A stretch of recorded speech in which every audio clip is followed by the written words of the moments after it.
Let's face it, folks, conflict is a part of life. It's something we all encounter, no matter who we are or where we come from. It's as inevitable as the sun rising and setting. Just as the sun brings light and darkness, conflict brings challenges and opportunities. Whether it's with your spouse, your boss, or even that chatty cashier at the grocery store, disagreements are bound to happen.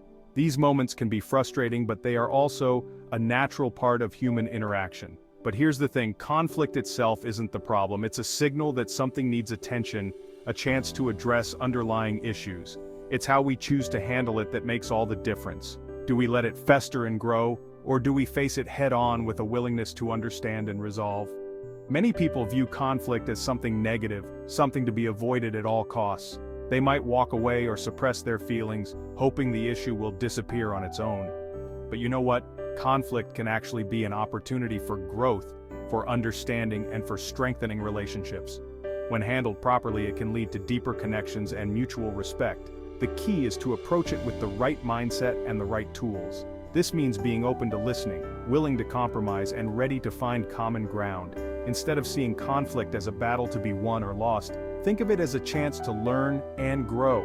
It's an opportunity to see things from another perspective and to expand your own understanding. When you shift your perspective, you open yourself up to the possibility of resolving the issue at hand and coming out stronger on the other side. This shift can transform conflicts into meaningful conversations. Remember, folks, we're all human. We all make mistakes. It's part of our shared experience, and it's how we learn and grow. And sometimes we just see things differently. That's okay. Different perspectives can lead to richer discussions and better solutions. It's how we navigate those differences that truly matters. By approaching conflicts with empathy, patience, and a willingness to understand, we can turn potential obstacles into opportunities for connection and growth. So, where does conflict come from? Well, it can stem from a variety of sources: differing values, unmet needs, miscommunication, you name it. Conflict is a natural part of human interaction, and it can arise in any setting, whether it's at home, at work, or in social situations. Sometimes it's as simple as a misunderstanding. A single misinterpreted word or gesture can escalate into a full-blown argument if not addressed promptly. Other times it's rooted in deeper, more complex issues. These could be long-standing grievances, cultural differences, or even personal insecurities that have been festering over time. Think about it like this. We all have our own unique perspectives, shaped by our experiences, beliefs, and values. These perspectives influence how we interpret situations and interact with others. It's like we're all looking at the world through our own individual lenses. These lenses can be tinted by our past experiences, our upbringing, and even our current emotional state. And sometimes those lenses can distort our perception, making it hard to see eye to eye with others. This distortion can lead to misunderstandings and disagreements. For example, let's say you and your partner are arguing about finances. Money is a common source of conflict in relationships because it touches on deeply held values and priorities. Maybe you're a saver by nature while your partner is more of a spender. This fundamental difference in how you view money can create tension and lead to arguments. This difference in values can lead to tension and conflict if you're not careful. It's important to communicate openly and honestly about your financial goals and find a compromise that works for both of you. The key to understanding conflict is to recognize that there are always multiple perspectives at play. Each person involved in a conflict has their own viewpoint, and these viewpoints are shaped by their unique experiences and beliefs. By taking the time to understand where the other person is coming from, you can start to bridge the gap and find common ground.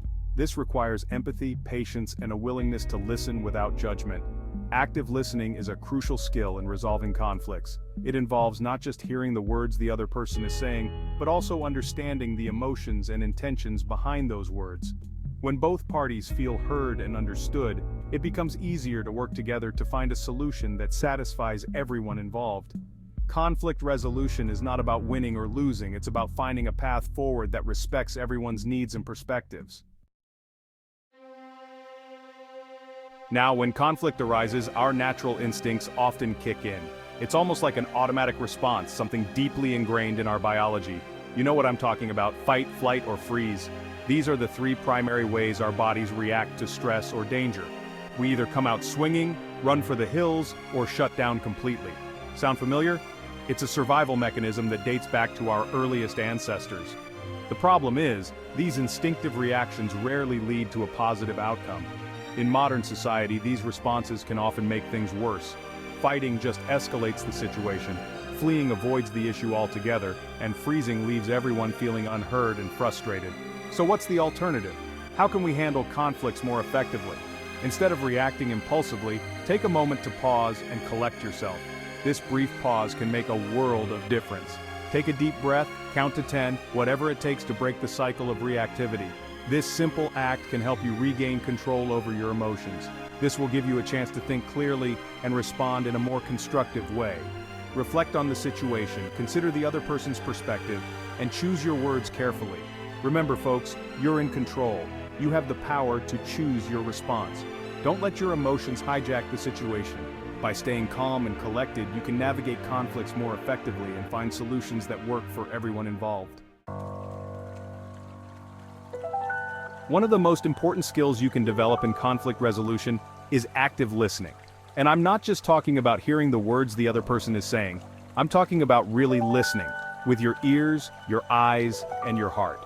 Active listening means paying attention to both the verbal and nonverbal cues the other person is sending. It means putting aside your own agenda for a moment and truly trying to understand their perspective. When you actively listen to someone, you make them feel heard, understood, and validated. And that, my friends, is a powerful thing.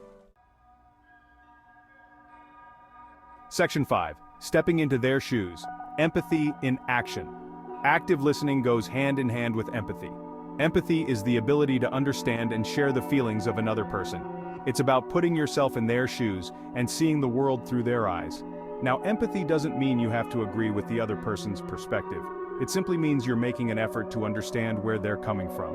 And that can make all the difference in resolving conflict peacefully and respectfully. When you approach conflict with empathy, you create a safe space for open and honest communication. And that's when real understanding and resolution can begin. Section 6. Speaking your truth, assertive communication. Of course, listening and empathizing are only part of the equation. You also need to be able to communicate your own needs and feelings effectively, and that's where assertive communication comes in. Assertiveness is about expressing yourself clearly and respectfully without being aggressive or passive. It's about finding the balance between standing up for yourself and respecting the other person's boundaries. When you communicate assertively, you use I statements to express your thoughts, feelings, and needs. For example, instead of saying, "You're always late," you might say, "I feel frustrated when you're late because it makes me feel like my time isn't important."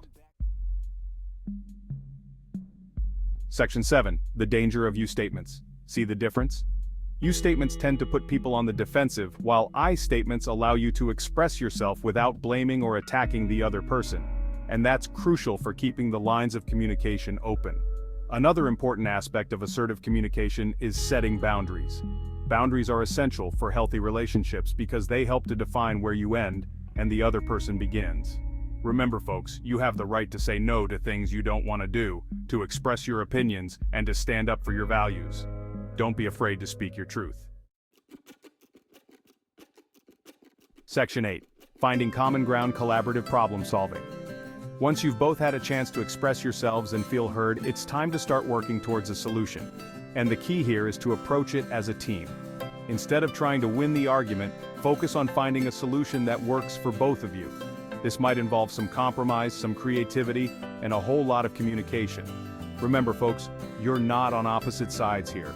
You're on the same team, working towards a common goal, resolving the conflict and moving forward.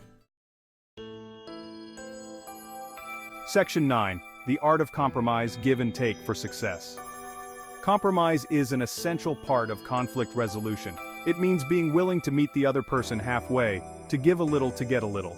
It's about finding a solution that might not be perfect for either of you but is acceptable to both. Now, compromise doesn't mean you have to sacrifice your values or your needs.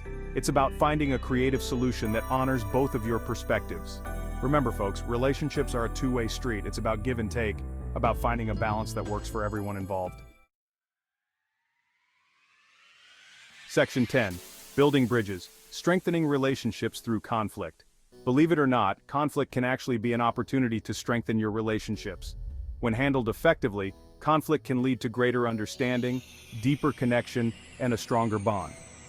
Think about it like this. Every time you successfully navigate a conflict with someone, you're building trust. You're showing each other that you can handle disagreements respectfully and that your relationship can withstand the storm. So, the next time you find yourself in the midst of a conflict, don't despair. See it as a chance to learn, to grow, and to strengthen the bonds that connect you. Section 11. Turning discord into harmony.